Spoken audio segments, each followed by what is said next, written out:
एई गोटे वीडियो रे 50 MCQ देखिले जनरल साइंस एग्जाम तुम कंट्रोल रे पेन एवं कागज नियो मो सहित एग्जाम दियो। କରିବା ପ୍ରଥମ ପ୍ରଶ୍ନଟି ହେଲା ଫେରସ୍ ସଲଫେଟ୍ ସ୍ଫଟିକର ସଠିକ୍ ଅଣୁସୂତ୍ର କ'ଣ? ବିକଳ୍ପଗୁଡ଼ିକ ହେଲା FeSO4 ସହିତ 3ଟି 5ଟି 7ଟି କିମ୍ବା 10ଟି ଜଳ ଅଣୁ। ଏ ଏହାର ସଠିକ୍ ଉତ୍ତର ହେଉଛି ସି FeSO4 7H2O। ଆଚ୍ଛା 7ଟି ଜଳ ଅଣୁ। ହଁ, ଏହାକୁ ଫେରସ୍ ସଲଫେଟ୍ ହେପ୍ଟାହାଇଡ୍ରେଟ୍ ବୋଲି କୁହାଯାଏ। ଏଥିରେ ସେ ଯେଉଁ 7ଟି ଜଳର ଅଣୁ ଅଛି ସେଗୁଡ଼ିକ ସ୍ଫଟିକ ଆକାରରେ ସଂଯୁକ୍ତ ହୋଇ ରହିଥାଏ। ତେବେ ପରବର୍ତ୍ତୀ ପ୍ରଶ୍ନକୁ ଯିବା, ଜଳର ବିଦ୍ୟୁତ୍ ବିଶ୍ଳେଷଣ। ଏହି ପ୍ରକ୍ରିୟାରେ କ୍ୟାଥୋଡଠାରେ କେଉଁ ଗ୍ୟାସ୍ ସଂଗ୍ରହ କରାଯାଏ? ଭଲ ପ୍ରଶ୍ନ। ବିକଳ୍ପ ଅଛି ହାଇଡ୍ରୋଜେନ୍, ଅମ୍ଳଜାନ, ନାଇଟ୍ରୋଜେନ୍ ଏବଂ କ୍ଲୋରିନ୍। ଏଠି ସଠିକ୍ ଉତ୍ତରଟା ହେବ ଏ ହାଇଡ୍ରୋଜେନ୍। ହାଇଡ୍ରୋଜେନ୍ ଶୋଷଣ କରେ। ତୃତୀୟ ପ୍ରଶ୍ନ, କେଉଁ ଯୌଗିକକୁ ମିଲ୍କ ଅଫ୍ ମ୍ୟାଗ୍ନେସିଆ କୁହାଯାଏ? ଏଟା ତ ବହୁତ ଜଣାଶୁଣା। ମିଲ୍କ ଅଫ୍ ମ୍ୟାଗ୍ନେସିଆ ହେଉଛି C magnesium hydroxide. Magnesium hydroxide. ହଁ, ଏହା ମ୍ୟାଗ୍ନେସିୟମ୍ ହାଇଡ୍ରକ୍ସାଇଡ୍ର ଏକ କ୍ଷାରୀୟ ଦ୍ରବଣ ଆଉ ଏହାକୁ ସାଧାରଣତଃ ଏଣ୍ଟାସିଡ୍ ଭାବରେ ବ୍ୟବହାର କରାଯାଏ। ପରବର୍ତ୍ତୀ ପ୍ରଶ୍ନଟି ହେଲା, କେଉଁ ଯୌଗିକର ଜଳୀୟ ଦ୍ରବଣକୁ ବ୍ରାଇନ୍ କୁହାଯାଏ? ବ୍ରାଇନ୍। ହଁ, ଏହାର ଉତ୍ତର ହେଉଛି ଏ ସୋଡିୟମ୍ କ୍ଲୋରାଇଡ୍। ସାଧାରଣ ଲୁଣ। ହଁ, କିନ୍ତୁ ଏଠି ଗୋଟେ କଥା ଅଛି।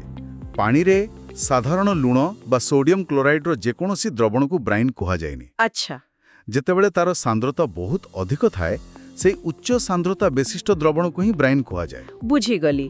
ତେବେ ଏବେ ଆମର ଶେଷ ପ୍ରଶ୍ନ, ଯେତେବେଳେ ଗୋଟେ ଅମ୍ଳ କିମ୍ବା କ୍ଷାରକରେ ପାଣି ମିଶାଯାଏ ହଁ, ଆଉ ତାର ଗାଢ଼ତା କମ୍ କରାଯାଏ, ସେହି ପ୍ରକ୍ରିୟାକୁ କ'ଣ କୁହାଯାଏ? ଏହି ପ୍ରକ୍ରିୟାକୁ କୁହାଯାଏ ଏ ଲଘୁକରଣ ବା ଡାଇଲ୍ୟୁସନ୍। ଲଘୁକରଣ। ହଁ, ଏହାଦ୍ୱାରା ହୁଏ କ'ଣ? ପ୍ରତି ଏକକ ଆୟତନରେ ଥିବା ଆୟନର ସଂଖ୍ୟା କମିଯାଏ। ଫଳରେ ଦ୍ରବଣର ଗାଢ଼ତା ହ୍ରାସ ପାଏ। ସଠିକ୍। ପ୍ରଶ୍ନଟି ହେଲା, କେଉଁ ଧାତୁର ତନ୍ୟତା ବା ଡକ୍ଟିଲିଟି ସବୁଠାରୁ ଅଧିକ? ବିକଳ୍ପ ଅଛି ତମ୍ବା, ଲୁହା, ଆଲୁମିନିୟମ ଆଉ ସୁନା। ହଁ, ଆଉ ଉତ୍ତରଟା ତ ଆମେ ପ୍ରାୟ ସମସ୍ତେ ଜାଣିଛେ, ସୁନା। ହଁ, ପ୍ରଶ୍ନ ଅଛି, କେଉଁ ଧାତୁ ଜଳ ସହିତ ଆଦୌ ପ୍ରତିକ୍ରିୟା କରେ ନାହିଁ? ବିକଳ୍ପ ହେଲା ପୋଟାସିୟମ୍, ସୋଡିୟମ୍, କ୍ୟାଲସିୟମ୍ ଏବଂ ସୀସା ବା ଲେଡ୍। ଏଠି ଉତ୍ତର ହେଉଛି ସୀସା। ସମୀକରଣ ଦରକାର। ଆମ ପାଖରେ ଗୋଟିଏ ସମୀକରଣ ଅଛି, Al2O3 plus XHCl plus YaLCl3 plus ZH2O। ଏଠାରେ X, Y, Z ର ମୂଲ୍ୟ କ'ଣ ହେବ? ଦେଖନ୍ତୁ, ଏଟା କେବଳ ଗଣିତ ନୁହେଁ, ଏହା ପଛରେ ପଦାର୍ଥର ସଂରକ୍ଷଣ ନିୟମ ଅଛି। ମାନେ ପ୍ରତିକ୍ରିୟାରେ କିଛି ବି ନଷ୍ଟ ହୁଏନି କି ନୂଆ ସୃଷ୍ଟି ହୁଏନି। ଓକେ, ସବୁକିଛି ସମାନ ରହିବ। ହଁ, ତେଣୁ ବାମ ପଟେ 2ଟି ଆଲୁମିନିୟମ Al ଅଛି, ତେଣୁ ଡାହାଣ ପଟେ Y=2 ହେବା ଦରକାର। ଠିକ୍ ଅଛି। ତାପରେ ଏବେ ଡାହାଣରେ କ୍ଲୋରିନ୍ କେତେ ହେଲା? 2 ଗୁଣନ 3 ମାନେ 6ଟି, ତେଣୁ ବାମ ପଟେ X=6 ହେବାକୁ ପଡ଼ିବ। ଆଉ ଶେଷରେ Z=3 ହେବ ହାଇଡ୍ରୋଜେନ୍ ପାଇଁ। ତେବେ ଉତ୍ତର ହେଲା 6, 2, 3। ଏକଦମ। ଇଥେନ୍ ଅଣୁରେ କେତୋଟି ସହସଂଯୋଜୀୟ ବନ୍ଧନ କୋଭାଲେଣ୍ଟ ବଣ୍ଡସ୍ ଥାଏ? ଉତ୍ତର ହେଉଛି 7। ଇଥେନ୍ର ଫର୍ମୁଲା C2H6। ଏଥିରେ 2ଟି କାର୍ବନ ଭିତରେ ଗୋଟିଏ ବନ୍ଧନ CC ଆଉ ବାକି 6ଟି ହାଇଡ୍ରୋଜେନ୍ ସହ CH। ଏହି ସବୁ ହେଲା ଏକକ ବନ୍ଧନ।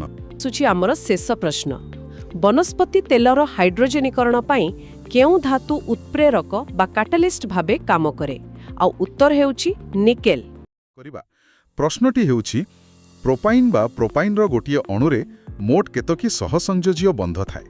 ହଁ, ଏଟା ଗୋଟେ ବହୁତ ଭଲ ପ୍ରଶ୍ନ। ପ୍ରୋପାଇନ୍ର ଫର୍ମୁଲା ହେଉଛି C3H4। ଏହାକୁ ବୁଝିବାକୁ ହେଲେ ଆମକୁ ଟିକେ ତାର ଗଠନ ଭିତରକୁ ଯିବାକୁ ପଡ଼ିବ। ଆଚ୍ଛା। ଏଥିରେ 3ଟି କାର୍ବନ ପରମାଣୁ ଧାଡ଼ି ହୋଇଥାନ୍ତି। କିନ୍ତୁ ମଜା କଥା ହେଉଛି ଏହି କାର୍ବନ କାର୍ବନ ଭିତରେ ଥିବା ବନ୍ଧ। ଏଥିରେ ଗୋଟେ ସିଙ୍ଗଲ ବଣ୍ଡ ଅଛି ଆଉ ଗୋଟେ ଟ୍ରିପଲ ବଣ୍ଡ ବି ଅଛି। ଓହୋ, ଟ୍ରିପଲ ବଣ୍ଡ। ହିସାବ କରିବା, 4ଟି କାର୍ବନ ହାଇଡ୍ରୋଜେନ୍ ବଣ୍ଡ, ଗୋଟିଏ କାର୍ବନ କାର୍ବନ ସିଙ୍ଗଲ ବଣ୍ଡ ଆଉ 3ଟି ଟ୍ରିପଲ ବଣ୍ଡରୁ? ହଁ, ତେଣୁ ସବୁ ମିଶି ହେଲା 8। ସଠିକ୍ ଉତ୍ତର ହେଉଛି 8। ବୁଝିଗଲେ। ଏଇ ଯେଉଁ ତତ୍ତ୍ୱଗୁଡ଼ିକ ଅଛି କାର୍ବନ ହାଇଡ୍ରୋଜେନ୍ ଏମାନଙ୍କୁ ସଜାଇ ରଖିବା ପାଇଁ, ତା ଆମ ପାଖରେ ପର୍ଯ୍ୟାୟ ସାରଣୀ ଅଛି। ठीक ना? ହଁ ଅଛି। ସେଥିରେ କେତୋଟି ଗ୍ରୁପ ବା ଭୂଲମ୍ବ ସ୍ତମ୍ଭ ଅଛି? ଆଧୁନିକ ପର୍ଯ୍ୟାୟ ସାରଣୀରେ ମୋଟ 18ଟି ଗ୍ରୁପ ଅଛି। ଯୋଉଠି ଆମକୁ ପଚରାଯାଇଛି କେଉଁ ମୌଳିକଟି ଏକ ଉପଧାତୁ ଅଟେ। ଦ୍ୱିତୀୟରେ ଆମ ପ୍ରଶ୍ନର ସଠିକ୍ ଉତ୍ତର ହେଉଛି ସିଲିକନ୍। ଏମିତି କାହିଁକି? କାରଣ ସିଲିକନ୍ ଠାରେ ଧାତୁ ଆଉ ଅଧାତୁ ଦୁହିଁଙ୍କର ଗୁଣ ଦେଖିବାକୁ ମିଳେ। ଯେତେବେଳେ ଉଠିଲା ସୌର ଚୁଲି କଥା ଭାବନ୍ତୁ, ସେଥିରେ କେଉଁ ପ୍ରକାରର ଦର୍ପଣ ବ୍ୟବହାର କରାଯାଏ? ଏଠି ମୂଳ ଉଦ୍ଦେଶ୍ୟଟା ଦେଖିବାକୁ ପଡ଼ିବ। ସୌର ଚୁଲିର କାମ ହେଲା ସୂର୍ଯ୍ୟ କିରଣକୁ ଗୋଟିଏ ଜାଗାରେ ଏକାଠି କରିବା। ଯାହା ଫଳରେ ବେଶୀ ଉତ୍ତାପ ସୃଷ୍ଟି ହେବ। ଏକଦମ। ଆଉ ଏହି କାମ ପାଇଁ ଅବତଳ ଦର୍ପଣ ବା କନକେଭ୍ ମିରର ସବୁଠୁ ଭଲ। କାହିଁକି? କାରଣ ଏହା ନିଜ ଉପରେ ପଡୁଥିବା ସମାନ୍ତରାଳ ଆଲୋକ ରଶ୍ମିକୁ ଗୋଟିଏ ବିନ୍ଦୁରେ କେନ୍ଦ୍ରୀଭୂତ କରେ। ଯାହାକୁ ଫୋକସ୍ କୁହାଯାଏ। ହଁ, ଧରାଯାଉ ଗୋଟିଏ ଦର୍ପଣର ଫୋକସ୍ ଦୂରତା 20 ସେଣ୍ଟିମିଟର। ତା ସାମ୍ନାରେ କେତେ ଦୂରରେ ଗୋଟେ ବସ୍ତୁ ରଖିଲେ ତାର ଠିକ୍ ସମାନ ଆକାରର ଆଉ ଓଲଟା ପ୍ରତିବିମ୍ବ ମିଳିବ? ଏହାର ଗୋଟେ ବହୁତ ସରଳ ନିୟମ ଅଛି। ଯେତେବେଳେ ବସ୍ତୁକୁ ଦର୍ପଣର ବକ୍ରତା କେନ୍ଦ୍ର ମାନେ ସେଣ୍ଟର ଅଫ୍ କର୍ଭେଚର ଉପରେ ରଖାଯାଏ, ସେତେବେଳେ ହିଁ ସମାନ ଆକାରର ଓ ଓଲଟା ପ୍ରତିବିମ୍ବ ମିଳେ। ଆଚ୍ଛା, ଆଉ ସେହି ବକ୍ରତା କେନ୍ଦ୍ରର ଦୂରତା? ଏହା ସବୁବେଳେ ଫୋକସ୍ ଦୂରତାର 2 ଗୁଣ ହୋଇଥାଏ। ତେବେ ଏଠି ଫୋକସ୍ ଦୂରତା 20 ସେମି ଅଛି, ମାନେ? ହଁ, ତେଣୁ ବସ୍ତୁକୁ 20 ଗୁଣନ 2 ଅର୍ଥାତ୍ 40 ସେଣ୍ଟିମିଟର ଦୂରରେ ରଖିବାକୁ ପଡ଼ିବ। ବାଃ, କେଉଁ କ୍ଷେତ୍ରରେ ସବୁବେଳେ ଏକ ଆଭାସୀ ପ୍ରତିବିମ୍ବ ତିଆରି ହୁଏ? ଦେଖନ୍ତୁ, ସମତଳ ଦର୍ପଣ ମାନେ ଆମ ଘରେ ଥିବା ସାଧା ଦର୍ପଣ, ସେଥିରେ ତ ସବୁବେଳେ ଆଭାସୀ ପ୍ରତିବିମ୍ବ ହିଁ ତିଆରି ହୁଏ। ଆଉ ତା ସହିତ ଗୋଟେ ଅବତଳ ଲେନ୍ସ, ସେ ମଧ୍ୟ ସବୁବେଳେ ବସ୍ତୁ ଯେଉଁଠି ବି ଥାଉ ଆଭାସୀ, ସିଧା ଆଉ ଛୋଟ ପ୍ରତିବିମ୍ବ ତିଆରି କରେ। ଆଚ୍ଛା, ତେଣୁ ସଠିକ୍ ଉତ୍ତର ହେଉଛି ବି, ଅବତଳ ଲେନ୍ସ ଓ ସମତଳ ଦର୍ପଣ। ଏଟା ଟିକେ ମାନେ ମଜାଦାର ଲାଗିଲା ମୋତେ। ପ୍ରଶ୍ନ ହେଲା, ମାନବ ଚକ୍ଷୁର କେଉଁ ଅଂଶ ଆଲୋକ ସମ୍ବେଦନଶୀଳ? କିନ୍ତୁ ବିକଳ୍ପଗୁଡ଼ିକ ଶୁଣନ୍ତୁ: ସ୍ୱଚ୍ଛପଟଳ, ମୁକୁରିକା, ନେତ୍ରପିତୁଳା ଆଉ ଚକ୍ଷୁ ଲେନ୍ସ। ଏହି ପ୍ରଶ୍ନର ସଠିକ୍ ଉତ୍ତର ହେଉଛି ମୁକୁରିକା, ବା ଯାହାକୁ ଆମେ ସାଧାରଣତଃ ରେଟିନା ବୋଲି ଜାଣୁ। ଆପଣ ଏହାକୁ ଆଖି ଭିତରେ ଥିବା ଗୋଟେ ସିନେମା ପର୍ଦ୍ଦା ବୋଲି ଭାବିପାରନ୍ତି। ଯେତେବେଳେ ଆଲୋକ ଆମ ଆଖିରେ ପଶେ, ଏହି ରେଟିନା ଉପରେ ହିଁ ତାର ଚିତ୍ର ତିଆରି ହୁଏ। ଏହି ପରଦାରେ ଲକ୍ଷ ଲକ୍ଷ ଆଲୋକ ସମ୍ବେଦନଶୀଳ କୋଶିକା ଖାଏ, ଯାହା ଆଲୋକକୁ ତୁରନ୍ତ ଗୋଟେ ବୈଦ୍ୟୁତିକ ସଂକେତରେ ବଦଳେଇ ଦିଏ ଏବଂ ମସ୍ତିଷ୍କକୁ ପଠାଏ। ଏହାପରେ ଯାଇ ଆମେ କିଛି ଦେଖିପାରୁ। ଯେତେବେଳେ ଧଳା ଆଲୋକ ଗୋଟେ ପ୍ରିଜିମ୍ ଦେଇ ଯାଏ, କେଉଁ ରଙ୍ଗ ସବୁଠୁ କମ୍ ବଙ୍କା ହୁଏ? ଏହାର ଉତ୍ତର ହେଉଛି ଲାଲ। ଲାଲ? ହଁ, ଏହା ପଛରେ ଗୋଟେ ସରଳ କାରଣ ଅଛି। ଲାଲ ରଙ୍ଗର ଆଲୋକର ତରଙ୍ଗ ଦୈର୍ଘ୍ୟ ସବୁଠୁ ଅଧିକ, ତେଣୁ ସେ ପ୍ରିଜିମ୍ ଭିତରେ ମାନେ ସବୁଠୁ ଜୋରରେ ଯାଏ ଆଉ ସବୁଠୁ କମ୍ ରାସ୍ତା ବଦଳାଏ। ଓହୋ। ଆଉ ବୈଗଣୀ ରଙ୍ଗର ତରଙ୍ଗ ଦୈର୍ଘ୍ୟ ସବୁଠୁ କମ୍, ସେଥିପାଇଁ ସେ ସବୁଠୁ ବେଶୀ ବଙ୍କା ହୁଏ। ପ୍ରଶ୍ନଟି ହେଉଛି, ମାନବ ଚକ୍ଷୁର କେଉଁ ଅଂଶ ନେତ୍ରପିତୁଳା ବା ପ୍ୟୁପିଲର ଆକାରକୁ ନିୟନ୍ତ୍ରଣ କରେ? ଏହାର ଉତ୍ତର ହେଉଛି ସି, କନିନିକା, ଯାହାକୁ ଆମେ ଆଇରିସ୍ ବୋଲି କହୁ। ଏହା ଆଖିର ସେହି ରଙ୍ଗୀନ ଅଂଶ, ଗୋଟେ ମାଂସପେଶୀ ଭଳି କାମ କରେ। ଆଖି ଭିତରକୁ କେତେ ଆଲୋକ ଯିବ ତାକୁ ନିୟନ୍ତ୍ରଣ କରିବା ପାଇଁ ପିତୁଳାକୁ ଛୋଟ ବଡ଼ କରିଥାଏ। ଏହା ତ ଠିକ୍ କ୍ୟାମେରାର ଆପର୍ଚର ଭଳି କାମ କଲା, ନୁହେଁ କି? ଏକଦମ। ପ୍ରଶ୍ନକୁ ଯିବା। ଏଇଟା ବିଦ୍ୟୁତ୍ ବିଷୟରେ। 6.25 ଗୁଣନ 10 ପାୱାର 20ଟି ଇଲେକ୍ଟ୍ରନର ମୋଟ ଚାର୍ଜ କେତେ? ଆଚ୍ଛା, ତ ଏଠି ଆମକୁ ଗୋଟେ ମୂଳ କଥା ମନେ ରଖିବାକୁ ହବ। ଆମେ ଜାଣୁ ଯେ 1 କୁଲମ୍ ଚାର୍ଜରେ ପାଖାପାଖି 6.25 × 10⁻18ଟି ଇଲେକ୍ଟ୍ରନ୍ ଥାଏ। ହଁ। ଆଉ ପ୍ରଶ୍ନରେ ଦିଆଯାଇଛି 6.25 × 10⁻20। ଓହୋ, ତମାନେ 10⁻18 ବଦଳରେ 10⁻20। ଏଇଟା ତ ଠିକ୍ 100 ଗୁଣ ଅଧିକ। ଏକଦମ। ତେଣୁ ମୋଟ ଚାର୍ଜ କେତେ ହବ? 100 କୁଲମ୍। ହଁ, ଠିକ୍ ଧରିଛନ୍ତି। ପ୍ରଶ୍ନଟି ହେଲା, ଯଦି ଗୋଟିଏ ତାରରେ 2 କୁଲମ୍ ଚାର୍ଜ 10 ସେକେଣ୍ଡରେ ଯାଉଛି, ତେବେ କରେଣ୍ଟ କେତେ? ହଁ, ଏଟା ଏକଦମ ମୌଳିକ ପ୍ରଶ୍ନ। ଏଇଠୁ ହିଁ ସବୁ ଆରମ୍ଭ। ବିଦ୍ୟୁତ ସ୍ରୋତ ମାନେ କରେଣ୍ଟ ହେଉଛି ଚାର୍ଜ ପ୍ରବାହର ହାର। ତେବେ ଆମ ପାଖରେ Q ହେଲା 2 କୁଲମ୍ ଆଉ T ହେଲା 10 ସେକେଣ୍ଡ। ହଁ। ତା ମାନେ I = 2/10 ଅର୍ଥାତ୍ 0.2 ଏମ୍ପିୟର। ଏଇଟା ତ ବହୁତ ସରଳ। एकदम ପ୍ରଶ୍ନଟି ହେଉଛି ଯଦି R1 ଏବଂ R2 ଦୁଇଟି ପ୍ରତିରୋଧକକୁ ସମାନ୍ତରାଳ ବା ପାରାଲେଲରେ ଯୋଡ଼ାଯାଏ ତେବେ ମୋଟ ପ୍ରତିରୋଧ କେତେ ହେବ? ତାର ସୂତ୍ର କ'ଣ? ଏହାର ସୂତ୍ର ହେଲା 1Req = 1R1 + 1R2। ଆଚ୍ଛା, ଏହାକୁ ଯଦି ଆମେ ସରଳ କରିବା ତେବେ ମିଳିବ R = R1 R2 / R1 + R2। ଠିକ୍। ଏବେ ଆମର ପରବର୍ତ୍ତୀ ପ୍ରଶ୍ନ, ବୈଦ୍ୟୁତିକ ମୋଟରରେ କେଉଁ ଶକ୍ତିରୁ କେଉଁ ଶକ୍ତିକୁ ରୂପାନ୍ତରଣ ହୁଏ? ବୈଦ୍ୟୁତିକ ମୋଟରର କାମ ହେଉଛି ବିଦ୍ୟୁତ୍ ଶକ୍ତିକୁ ନେବା ଆଉ ତାକୁ ଯାନ୍ତ୍ରିକ ଶକ୍ତିରେ ବଦଳାଇବା। ଯାନ୍ତ୍ରିକ ଶକ୍ତି ମାନେ ଗତି। ହଁ, ଗତି। ଫ୍ୟାନ୍ର ଘୂରିବା, ପାଣି ପମ୍ପର ଚାଲିବା, ୱାସିଂ ମେସିନ୍ର ବୁଲିବା ଏସବୁ ହେଉଛି ଯାନ୍ତ୍ରିକ ଶକ୍ତି। ତେଣୁ ଏଠି ବୈଦ୍ୟୁତିକ ଶକ୍ତି ଯାନ୍ତ୍ରିକ ଶକ୍ତିରେ ପରିଣତ ହେଉଛି। ଆଉ ଏଇଠୁ ଆସୁଛି ଆମର ଚତୁର୍ଥ ପ୍ରଶ୍ନ, ବଲ୍ବ ଓ ପଙ୍ଖା ପରି ସାଧାରଣ ଉପକରଣ ପାଇଁ ବ୍ୟବହୃତ ଫ୍ୟୁଜ୍ର ରେଟିଂ କେତେ? ଏହା ଏକ ବହୁତ ଗୁରୁତ୍ୱପୂର୍ଣ୍ଣ ସୁରକ୍ଷା ବ୍ୟବସ୍ଥା। ଦେଖନ୍ତୁ, ଘରୋଇ ସର୍କିଟ୍ରେ ସାଧାରଣତଃ ଦୁଇ ପ୍ରକାରର ଲାଇନ୍ ଥାଏ। ହଁ, ଗୋଟିଏ 5 ଆମ୍ପିୟର ଲାଇଟିଂ ସର୍କିଟ୍, ଯାହା ବଲ୍ବ ପଙ୍ଖା ପରି କମ୍ କ୍ଷମତାର ଜିନିଷ ପାଇଁ। ଆଉ ଅନ୍ୟଟି? ଅନ୍ୟଟି ହେଉଛି 15 ଆମ୍ପିୟର ପାୱାର ସର୍କିଟ୍, ଯାହା ହିଟର ଏସି ପରି ଅଧିକ କ୍ଷମତାର ଉପକରଣ ପାଇଁ। ତେବେ ପ୍ରଶ୍ନରେ ଯେହେତୁ ବଲ୍ବ ଓ ପଙ୍ଖା ଅଛି, ଉତ୍ତର ହେବ 5 ଆମ୍ପିୟର। ତ ବୁଲାଉଥିଲେ ଫ୍ଲେମିଙ୍କ ବାମ ହସ୍ତ ନିୟମ। ହଁ, ସେଇଟା ସମସ୍ତଙ୍କର ମାନେ ଥିବ। ଶେଷ ପ୍ରଶ୍ନ ହେଉଛି, ଏହି ନିୟମରେ ତର୍ଜନୀ ବା ପ୍ରଥମ ଆଙ୍ଗୁଠି କ'ଣ ସୂଚାଏ? ଆପଣ ମୋଟରରେ ବାମ ହାତର ବୁଢ଼ା ଆଙ୍ଗୁଠି, ତର୍ଜନୀ ଓ ମଝି ଆଙ୍ଗୁଠିକୁ ପରସ୍ପର ସହ ସମକୋଣରେ ରଖିବା। ତାହେଲେ ବୁଢ଼ା ଆଙ୍ଗୁଠି ହେଲା ବଳ ବା ଗତି। ହଁ, ଫୋର୍ସ।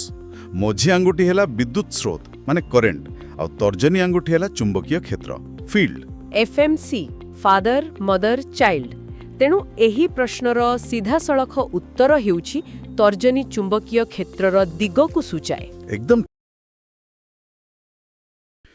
ଆଚ୍ଛା, ତେବେ ପ୍ରଥମ ପ୍ରଶ୍ନ, ଆମେ ଯେଉଁ ଖାଦ୍ୟ ଖାଉ ସେଥିରେ ଥିବା କେଉଁ ଉପାଦାନ ଶରୀରର ଆୟନ ସନ୍ତୁଳନ ବା ଆୟନିକ ବାଲାନ୍ସ ବଜାୟ ରଖିବାରେ ମୁଖ୍ୟ ଭୂମିକା ନିଏ?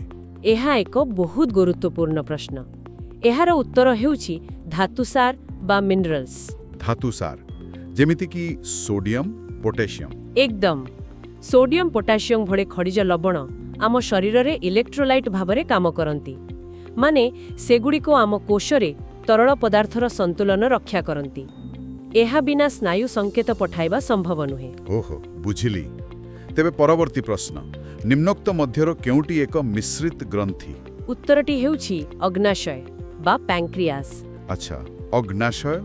ଏହାକୁ ମିଶ୍ରିତ କାହିଁକି କୁହାଯାଏ? କାରଣ ଏହାର ଦୁଇ ପ୍ରକାରର କାମ ଅଛି। ଗୋଟିଏ ପଟେ ଏହା ବହିସ୍ରାବୀ ଗ୍ରନ୍ଥି ଭାବରେ କାମ କରେ, ମାନେ ପାଚକ ଏନଜାଇମ୍ ତିଆରି କରେ ଖାଦ୍ୟ ହଜମ ପାଇଁ। ହଁ, ଆଉ ଅନ୍ୟ ପଟେ ଏହା ଏକ ଅନ୍ତଃସ୍ରାବୀ ଗ୍ରନ୍ଥି। ଏହା ଇନ୍ସୁଲିନ୍ ଓ ଗ୍ଲୁକାଗନ୍ ଭଳି ହର୍ମୋନ୍ ତିଆରି କରି ରକ୍ତରେ ଶର୍କରାର ମାତ୍ରାକୁ ନିୟନ୍ତ୍ରଣ କରେ। ଗୋଟିଏ ଅଙ୍ଗ କିନ୍ତୁ ଦୁଇଟି ଅଲଗା ଦାୟିତ୍ୱ। ବାଃ, କେତେ ଜଟିଳ କିନ୍ତୁ କେତେ ସୁନ୍ଦର ଭାବେ କାମ କରୁଛି। ପ୍ରଶ୍ନଟି ହେଉଛି ମାଇଟୋକଣ୍ଡ୍ରିଆ ମ୍ୟାଟ୍ରିକ୍ସରେ କେଉଁ ପ୍ରକ୍ରିୟା ସଂଘଟିତ ହୁଏ? ଓକେ, ଏହାର ଉତ୍ତର? ଏହାର ଉତ୍ତର ହେଲା ସାଇଟ୍ରିକ୍ ଅମ୍ଳ ଚକ୍ର, ଯାହାକୁ ଆମେ କ୍ରେବ୍ସ ଚକ୍ର ବୋଲି ବି କହୁ। ମୁଖ୍ୟ ଅଂଶ ଯେଉଁଠି ଆମ ଖାଦ୍ୟରୁ ଶକ୍ତି ବାହାରେ। ଏହି ଶକ୍ତି ଉତ୍ପାଦନ ପାଇଁ ତ ଅମ୍ଳଜାନ ଦରକାର। ତେବେ ଫୁସ୍ଫୁସ୍ କୋଟରିକାରେ କେଉଁ ଗ୍ୟାସର ବିନିମୟ ହୁଏ? ଏଠାରେ ଅମ୍ଳଜାନ ଆଉ ଅଙ୍ଗାରକାମ୍ଳର ବିନିମୟ ହୁଏ, ମାନେ ଅକ୍ସିଜେନ୍ ଆଣ୍ଡ କାର୍ବନ ଡାଇଅକ୍ସାଇଡ୍। ବହୁତ ସରଳ। ଆମେ ଅମ୍ଳଜାନ ନେଉ ଏବଂ ଅଙ୍ଗାରକାମ୍ଳ ଛାଡ଼ୁ। ଏକଦମ। ଏବେ ପ୍ରାଣୀମାନଙ୍କ କଥା ଛାଡ଼ି ଟିକେ ଉଦ୍ଭିଦ ଆଡ଼କୁ ଯିବା।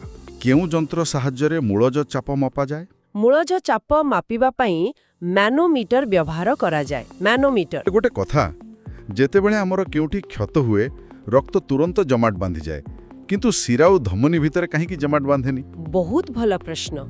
କାରଣ ଆମ ଶରୀରରେ ହିପାରିନ୍ ନାମକ ଏକ ପ୍ରାକୃତିକ ପଦାର୍ଥ ଥାଏ। ହିପାରିନ୍? ହଁ, ଏହା ଏକ ପ୍ରାକୃତିକ ଆଣ୍ଟିକୋଆଗୁଲେଣ୍ଟ। ଏହା ରକ୍ତନଳୀ ଭିତରେ ରକ୍ତକୁ ତରଳ ରଖେ ଆଉ ଜମାଟ ବାନ୍ଧିବାକୁ ଦିଏନି। ଆଚ୍ଛା, ଆଉ ଗୋଟେ ପ୍ରଶ୍ନ, ମଣିଷ ଶରୀରରେ ୟୁରିଆ କେଉଁଠାରେ ଉତ୍ପନ୍ନ ହୁଏ?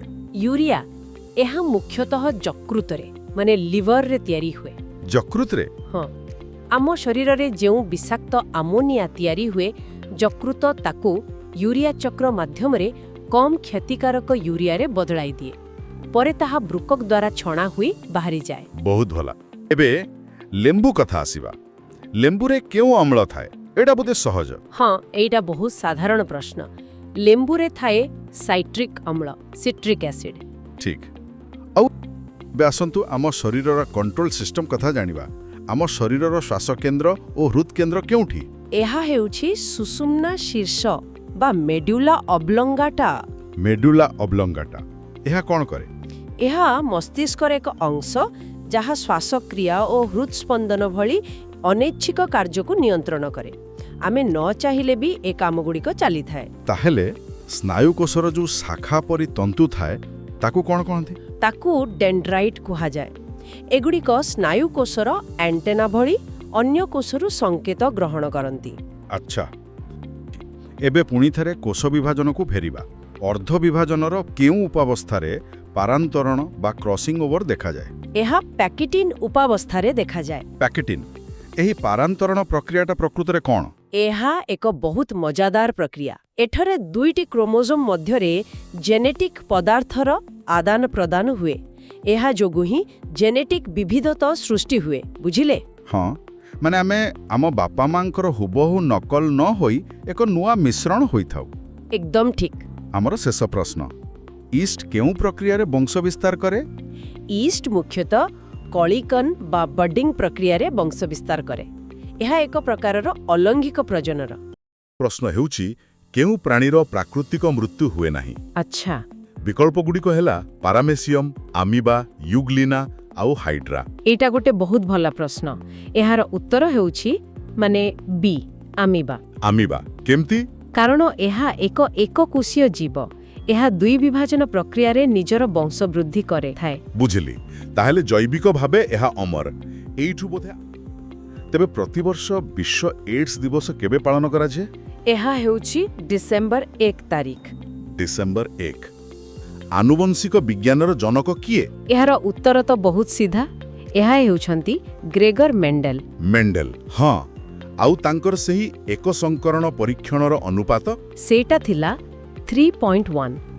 F2 ପିଢ଼ିରେ ଦେଖାଯାଉଥିବା ଫେନୋଟାଇପିକ୍ ଅନୁପାତ। Think wind one। ଠିକ୍। The Origin of Space ବହିର ଲେଖକ କିଏ? ଜୋହାନସନ୍, B. Mendel, C. Darwin, D. Lamarck. ସଠିକ ଉତ୍ତର C. ଡାରୱିନ୍। ନିଶ୍ଚିତ। ଦ ଓରିଜିନ୍ ଅଫ୍ ସ୍ପିସିଜ୍ ବହିର ଲେଖକ ହେଉଛନ୍ତି ଚାର୍ଲ୍ସ ଡାରୱିନ୍। ଆଉ ଆମେ ମାନେ ଆଧୁନିକ ମଣିଷ, ଆମର ପ୍ରଜାତି କ'ଣ? ଆମେ ହେଉଛେ ହୋମୋ ସାପିଏନ୍ସ। ହଁ, ହୋମୋ ସାପିଏନ୍ସ। ତେବେ କୌଣସି ଜୀବ ତ ଏକାକୀ ବଞ୍ଚିପାରିବନି, ସେ ପରିବେଶ ସହ ଯୋଡ଼ି ହୋଇ ରହିଥାଏ। ହଁ, ଠିକ୍। ତେବେ ପରିବେଶକୁ ନେଇ ପ୍ରଶ୍ନ, କେଉଁଟି ଏକ ନବୀକରଣଯୋଗ୍ୟ ପ୍ରାକୃତିକ ସମ୍ପଦ? କୋଇଲା, ପେଟ୍ରୋଲିୟମ୍, ବନ୍ୟପ୍ରାଣୀ ନା ଜଳ? ଏଠାରେ ଉତ୍ତର ହେବ ଜଳ। କାରଣ କୋଇଲା ଆଉ ପେଟ୍ରୋଲିୟମ ତ ଅଣନବୀକରଣ ଯୋଗ୍ୟ। ବୁଝିଲି। ଆଉ ପରିବେଶରେ ଶକ୍ତି ସ୍ଥାନାନ୍ତରଣକୁ ନେଇ ଗୋଟେ ନିୟମ ଅଛି, 10% ନିୟମ। କେଉଁ ବୈଜ୍ଞାନିକ 10% ନିୟମ ପ୍ରଣୟନ କରିଥିଲେ? A. Elton, Lindeman, Darwin, D. Lamarck. ସଠିକ ଉତ୍ତର କରେକ୍ଟ ଆନ୍ସର T. ଲିଣ୍ଡମ୍ୟାନ୍। ହଁ, ଏହାକୁ ଦେଇଥିଲେ ଲିଣ୍ଡମ୍ୟାନ୍, ରେମଣ୍ଡ ଲିଣ୍ଡମ୍ୟାନ୍। ଆଚ୍ଛା, ଲିଣ୍ଡେମ୍ୟାନ୍। ଏହାପରେ ଆଉ କିଛି ପ୍ରଶ୍ନ ଦେଖିବା, ଯେମିତିକି ନିମ୍ନଲିଖିତ ମଧ୍ୟରୁ କେଉଁଟି ଏକ ସୂକ୍ଷ୍ମ ପୋଷକ ବା ମାଇକ୍ରୋନ୍ୟୁଟ୍ରିଏଣ୍ଟ? ବିକଳ୍ପଗୁଡ଼ିକ ଭିତରୁ ଏହା ହେବ ସୋଡିୟମ। ସୋଡିୟମ୍। ଆଉ ସବୁଠୁ ଭଲ ଗୁଣବତ୍ତାର କୋଇଲା କେଉଁଟି? ଆନ୍ଥ୍ରାସାଇଟ୍, କାରଣ ଏଥିରେ କାର୍ବନର ମାତ୍ରା ସବୁଠୁ ଅଧିକ। ଠିକ୍। ଓଡ଼ିଶାରେ ବ୍ୟାଘ୍ର ପ୍ରକଳ୍ପ କେଉଁଠି ଅଛି? ଏଇଟା ତ ସହଜ ପ୍ରଶ୍ନ। ହଁ, ଏହାର ଉତ୍ତର ହେଉଛି ଶିମିଳିପାଳ। ଶିମିଳିପାଳ।